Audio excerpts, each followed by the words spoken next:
Vamos aqui resolver as questões CESP, SEBRASP sobre a matéria de poder judiciário. Então vem comigo aqui, olha só, vamos fazer as questões aqui sobre poder judiciário. Aproveitando, fica aqui o convite, ó, se você não me segue ainda no Instagram, me siga lá, é o @jtrindadeprof e é também meu canal no Telegram, é só buscar lá, jtrindadeprof.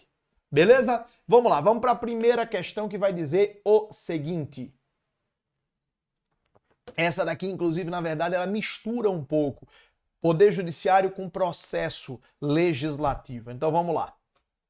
Os tribunais superiores e a Procuradoria-Geral da República não podem apresentar iniciativas legislativas, pois são órgãos pertencentes ao sistema de justiça, aos quais cabe a defesa dos direitos sociais e individuais indisponíveis, ou seja, da ordem jurídica e do regime democrático. Pessoal, esse daqui é o caso clássico do que na argumentação a gente chama de falácia, né? Você parte de uma premissa verdadeira, de um pressuposto verdadeiro, para chegar numa conclusão falsa. É verdade que os tribunais superiores e a Procuradoria-Geral da República são realmente órgãos do sistema de justiça. Isso é inegável, inequívoco, tá? Mas disso não decorre que eles não possam propor projetos de lei. Ao contrário, eu tenho vários órgãos do Poder Judiciário e de funções essenciais à Justiça que propõem projetos de lei. Por exemplo, olha só. O Supremo Tribunal Federal, ele propõe a lei complementar sobre o Estatuto dos Magistrados, a lei complementar sobre o Estatuto da Magistratura, a LOMAN, a Lei Orgânica da Magistratura Nacional, está lá no artigo 93 caput. O STJ tem iniciativa da Lei Ordinária para a criação de TRFs e para os seus cargos e remunerações. Está lá no artigo 96, inciso 2, a linha B da Constituição. O TSE tem a iniciativa de projeto de lei ordinária sobre seus cargos e remunerações e organização da Justiça Eleitoral. Está lá também no 96, 2B. O TST vai também ter a iniciativa da lei ordinária sobre os seus cargos e sobre a organização da Justiça do Trabalho. Também tudo fundamento é o 96, inciso 2, a linha B. Também o STM vai ter a iniciativa da lei ordinária sobre seus cargos e remunerações e sobre a organização da Justiça Militar da União. 96, inciso 2, a linha B. Aqui é o 2, tá? 96, inciso 2, a linha B da Constituição. E também, quem não tem iniciativa de projeto de lei é Tribunal Regional, tá? Tribunais regionais realmente não tem. O TJ, ele tem a iniciativa da lei ordinária, tanto da lei de organização judiciária, quanto da lei de criação dos seus cargos e remunerações. Isso está no artigo 125, caput e parágrafo 1º. Vê que é tudo aqui artigo no capítulo de Poder Judiciário, né? São regras de processo legislativo, mas que você encontra nos capítulos sobre Poder Judiciário e sobre funções essenciais à Justiça também. O Procurador-Geral da República, ele tem iniciativa de 2 tipos de lei.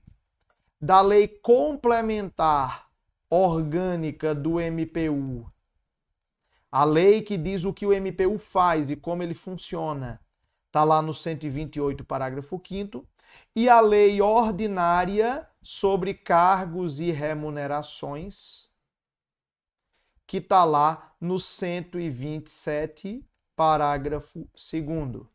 E, finalmente, nós também temos a iniciativa da Defensoria Pública. a iniciativa aqui da Defensoria Pública. Essa iniciativa de projeto de lei da Defensoria Pública é sobre a lei ordinária de criação de seus cargos e remunerações. Você vai encontrar isso daqui lá no artigo 134 da Constituição. Então você vê que essa questão está bem erradaça, né? Quer dizer que tribunais superiores e Procurador-Geral da República podem sim propor projetos de lei. Então essa questão está erradaça. Erradíssima, erradésima. Ok? Vamos lá então, segue o jogo. Vamos para mais uma questão que vai dizer o seguinte: nem todos os tribunais do Poder Judiciário se submetem à regra do 5º Constitucional. É verdade, a regra do 5º Constitucional é aplicável nos TJs, nos TRFs, nos TRTs e no TST, ou seja, nos tribunais trabalhistas. Tá? Então, o 5º Constitucional, isso você encontra no artigo 94 e no artigo 111 da Constituição. O 5º Constitucional se aplica nesses tribunais. Não se aplica, por exemplo, não se aplica para o STF, que tem composição fixa, são 11. Não se aplica para o TSE, que tem composição fixa, são 3 do Supremo, 2 do STJ e 2 advogados. Não se aplica para o STM, que também tem composição fixa, sendo 10 militares e 5 civis. Não se aplica para também o STJ. No STJ eu até tenho participação de membros do Ministério Público e da OAB, mas é pela regra do terço. É uma regra diferente, não é pela regra do 5º Constitucional. Então, realmente, e essa questão aqui, gente, é a cara de prova do CESP. O CESP adora cobrar isso. Realmente, saber em quais tribunais se aplica ou não a regra do 5º Constitucional é extremamente importante para a prova do CESP. Que bom que a gente está tendo essa chance de revisar isso aqui agora.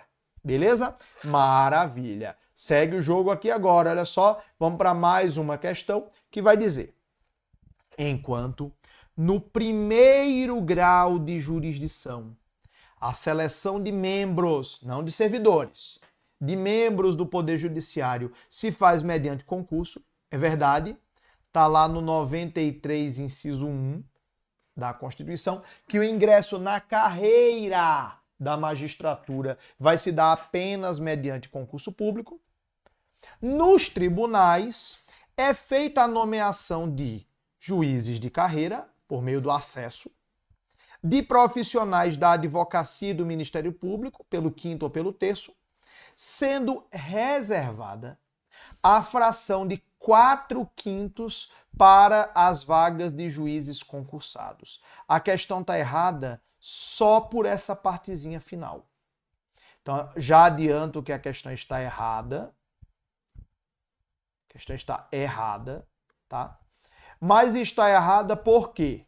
Porque, à luz do artigo 94 da Constituição, o Supremo diz, olha, eu tenho que garantir a regra de que 1/5 dos membros vem do Ministério Público ou da OAB. E o resto vem por acesso dos juízes de carreira. Aí você vai me dizer, professor, você faltou a aulinha de fração, né? 1 menos 1/5 vai dar 4/5. Aí é que tá. Acontece que o Supremo diz que eu tenho que garantir o 1/5, mesmo que eu precise reduzir a parte dos juízes de carreira. Traduzindo, quando o número é divisível por 5, fica exatamente 1/5 para MP e OAB, 4/5 para juízes de carreira. Mas se o número não for divisível por 5, eu sempre vou arredondar a regra do 5º para cima. Eu nunca arredondo para baixo. Eu nunca arredondo para menos, porque a Constituição diz que tem que ter 1/5 de quem é do MP e da OAB. Se eu arredondar para baixo, eu não estou cumprindo a regra constitucional. Então, por exemplo, num tribunal com 20 desembargadores, aí fica lindo, aí fica beleza, aí fica beautiful, porque como 20 é divisível por 5, aí eu vou ter 4 para a regra do quinto e vou ter 16 aqui para a regra, para os juízes de carreira. Mas e se eu tiver um número que não é divisível por 5? Por exemplo, se eu tiver aqui 31 desembargadores. 31 dividido por 5 vai dar 6,2, não é isso? 6,2 eu arredondo para 7. Porque se eu arredondasse para baixo, eu não estou seguindo a regra constitucional de 1/5. Entendeu? Então o que eu tenho que garantir é 1/5. Mesmo que eu precise sacrificar os 4/5 de juízes de carreira. Então, nesse exemplo aqui do tribunal com 31, seriam 7 para o Ministério Público e a OAB. E eu teria, então, aqui 31 menos 7, eu vou ter quanto? Eu vou ter 26, né? E 26 para os juízes de carreira. 26, se você for olhar, é menos do que 4/5, né? 26 vai ser menos do que 4/5 aqui. Beleza? Não, que 26, pelo amor de Deus, 24, né? 24. Então, 24 aqui vai ser menos do que 4/5. Moral da história, não é reservada a fração de 4/5 para juízes concursados. Não tem essa reserva. O que eu tenho é que garantir a regra do quinto. Beleza? Essa daqui foi voadora nos peitos, paralelepípedo na cara. Essa questão é coração peludo. Mas veja, questão da prova de promotor de justiça, né? Realmente estamos nos preparando numa questão pesada, pesadona. Beleza? Show de bola, maravilha. Vamos seguir então. Mais uma questão, olha só. Um juiz federal chamado a ocupar a função de presidente de empresa estatal mantida pela União, poderá acumular tal função com o exercício da magistratura. Erradaço.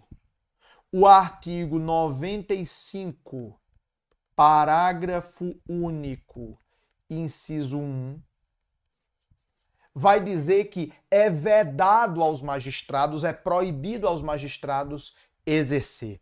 Ainda que estejam em disponibilidade, é vedado a eles exercer qualquer outro cargo ou função pública, exceto uma de magistério. Então, o juiz não pode nem acumular cargos, a não ser de professor, e não pode nem sair da magistratura para exercer uma função pública comissionada. Não pode. Juiz e membro do Ministério Público também, que é o mesmo regime jurídico, tá? Mesmas garantias e vedações. O juiz é proibido constitucionalmente de exercer, ainda que esteja em disponibilidade, é proibido de exercer qualquer outro cargo ou função pública. Beleza? Maravilha, então. Segue o jogo. Vamos para mais um. Ah, essa é massa. Essa daqui, apesar de ser de 2022, eu trouxe essa questão aqui porque eu acho ela bem legal. A constituição de um órgão especial nos tribunais exige a edição de lei em sentido formal. Lei em sentido formal quer dizer ato aprovado pelo legislativo. Sendo a iniciativa privativa para deflagrar o processo legislativo do tribunal onde o órgão deva ser criado. Está completamente errada essa questão. O artigo 93, inciso 11, ao falar do órgão especial, vai dizer que o órgão especial é de criação facultativa. Ele pode ser criado, é de criação facultativa, nos tribunais muito grandes, nos tribunais que tenham mais de 25 membros, ele vai ser criado pelo regimento interno de cada tribunal. Cada tribunal, ao elaborar seu regimento interno, 96.1a. Cada tribunal, ao elaborar seu regimento interno, vai decidir se quer ter ou não, se tiver mais de 25 membros, vai decidir se quer ter ou não um órgão especial. O órgão especial, que é composto por no mínimo 11 e no máximo 25 membros, providos metade. Opa! A mania aqui já de botar um terço. Então, providos metade por eleição direta e metade por antiguidade. Metade por eleição e metade por antiguidade, e para o exercício de competências delegadas do pleno. Então, ele exerce competências que são delegadas do tribunal pleno, tanto competências jurisdicionais como competências administrativas. Então veja que quem decide se quer criar ou não um órgão especial é o próprio tribunal ao elaborar ou reformar seu regimento interno. Não precisa de lei em sentido formal, de um PL aprovado pelo legislativo para poder. Que o instrumento normativo que decide criar ou não um órgão especial é o regimento interno e não a lei. Beleza? Então, por isso que essa questão tá errada. E segue o jogo. Vamos para mais. É prescindível. Prescindível, você sabe que quer dizer dispensável, né? Imprescindível. É sempre bom lembrar, né? Eu sei que você sabe, mas só para garantir, entendeu? Então, nesse caso, é imprescindível, ou seja, está dizendo que é dispensável, né? Aqui, nesse caso, prescindível, a autorização do tribunal para que o juiz titular a ele vinculado resida fora da comarca. Não é verdade, pessoal. Essa autorização do tribunal é indispensável. Você encontra no artigo 93, inciso 7º da Constituição Federal, tá? O 93, inciso 7º, ele vai dizer justamente que o juiz titular residirá na respectiva comarca, salvo a autorização expressa do tribunal. Às vezes o tribunal pode autorizar que a pessoa more em outra cidade porque a comarca é muito pequena, está perto de uma comarca maior que tem mais estrutura de hotel, etc. Tá? Mas a regra geral é o juiz titular deve residir na comarca. Para excepcionar isso, é imprescindível, indispensável a autorização do tribunal. Por isso que essa questão aqui está errada. Espera aí que eu terminei mexendo aqui na apresentação dos slides onde não deveria. Beleza, maravilha. Que maravilha, professor João Trindade. Isso aí. Beleza. Mas voltamos aqui, olha só então, pessoal. Vamos para mais uma questão. Essa questão aqui está errada, né? Vamos para mais uma questão aqui sobre a parte geral do Poder Judiciário, as disposições gerais acerca do Poder Judiciário. Então, acompanha aqui comigo, olha só. Todos os julgamentos do dos órgãos do Poder Judiciário serão públicos. Assim como todas as suas decisões serão fundamentadas, sob pena de nulidade. Até aqui tá certo.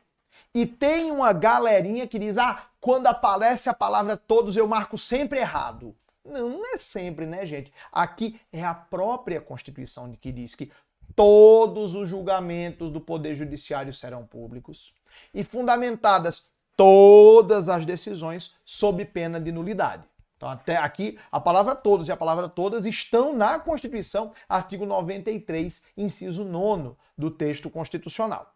Então, até aqui, beleza, até aqui, tudo bem.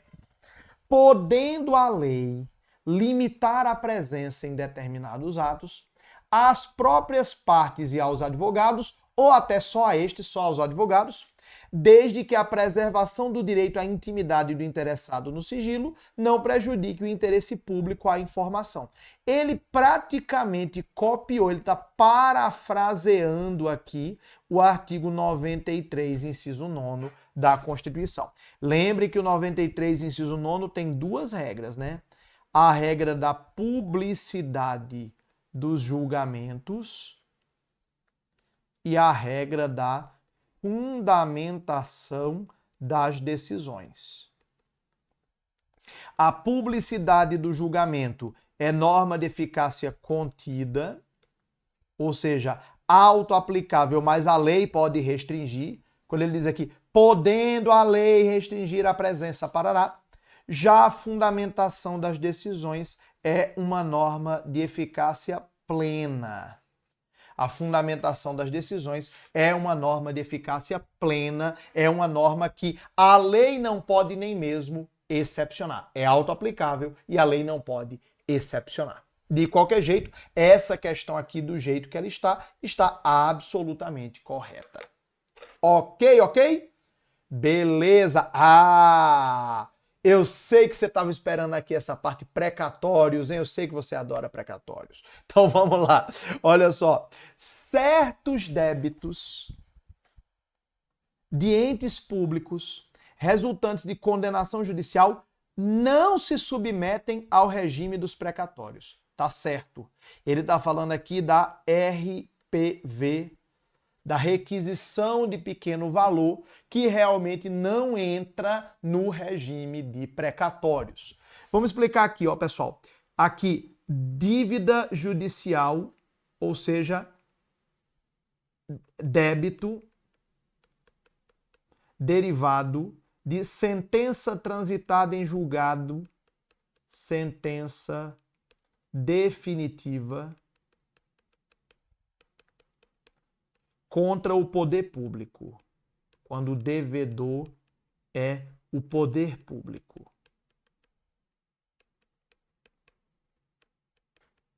Aliás, aqui não é nem um débito, né? É um crédito, no caso.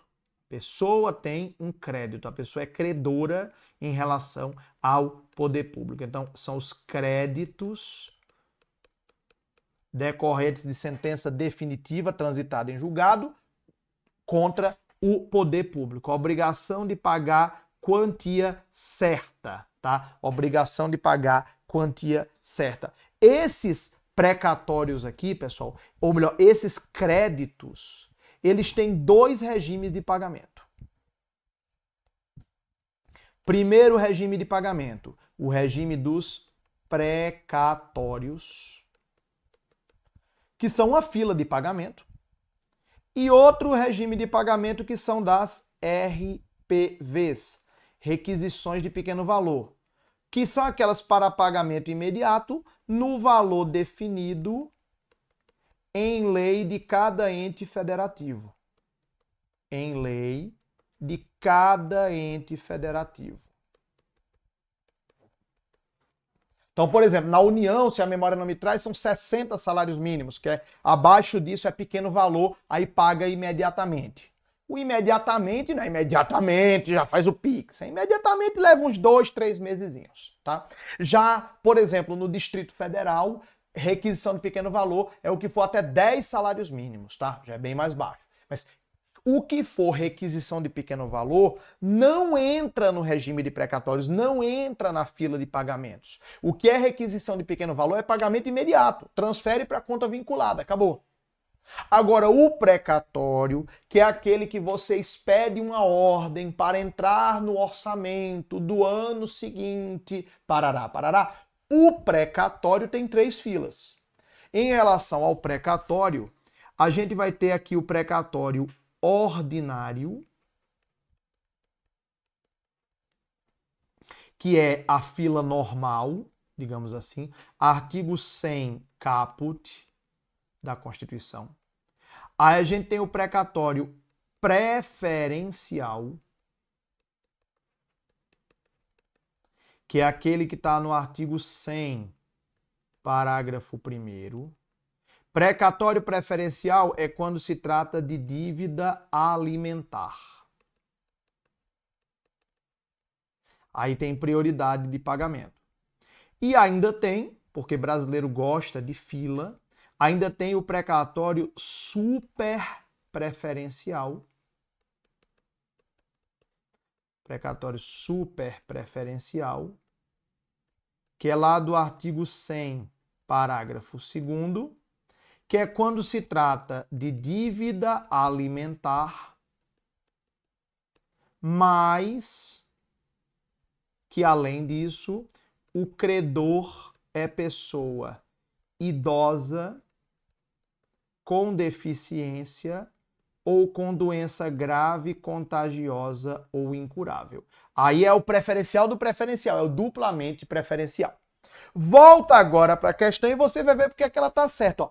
Certos débitos, olha só, certos débitos de entes públicos não se submetem ao regime de precatórios. É verdade, porque tem a RPV. Beleza? Negócio de precatório, pouca gente domina, viu, pessoal? Pouca gente entende essa questão dos precatórios. Também é o tipo da coisa que, quando cai na prova do CESP, caem sempre as mesmas coisas. Essa é uma delas. Precatório ordinário, preferencial, superpreferencial e requisição de pequeno valor é uma das coisas que caem, tá? Eu confesso a vocês, só vim aprender totalmente, dominar essa matéria de precatórios advogando. Entendeu? Que aí você pega, vai ver como é que operacionaliza, resolução do CNJ, tal. Aí você... tá. E também teve um trabalho do Senado que eu fiz uma nota informativa a pedido do senador Esperidião Amin, que ele pediu para eu ver o histórico dos precatórios no Brasil. Aí eu fui fazendo, aí você ganha segurança na matéria, né? Mas enfim, tem mais uma questão aqui sobre precatórios, ó. Mais uma questão aqui sobre precatórios. Vai dizer, no regime de precatórios, o credor, que é o particular, pode ceder a terceiros seus créditos relativos a precatórios, independentemente de concordância do devedor. É verdade. Isso tem previsão expressa no artigo 100, parágrafo 15 da Constituição. Artigo 100, parágrafo 15 do texto constitucional. Então, por exemplo, imagine que eu, João Trindade, sou o credor do precatório, tenho para receber do governo do Distrito Federal, digamos, que esse daqui é o devedor, tenho para receber um precatório de R$1 milhão. Oh, maravilha, que bom que fosse. Aí, eu pego, só que esse precatório está previsto para ser pago só daqui a 5 anos. Está na fila de precatórios para daqui a 5 anos. Aí o que é que eu faço? Eu posso ceder, posso fazer a cessão desse precatório para a empresa Mutretas Malandras S.A. Mutretas Malandras S.A. E aí eu chego e comunico. Eu comunico ao GDF e ao tribunal que expediu o precatório que, olha, o precatório que deveria ser pago para João Trindade Cavalcante Filho foi cedido para Mutretas Malandras S.A. Então, sim, e é assim que cai na sua prova, é possível a cessão de precatórios a terceiros independentemente de concordância da entidade devedora. Basta você apenas avisar, basta você apenas comunicar.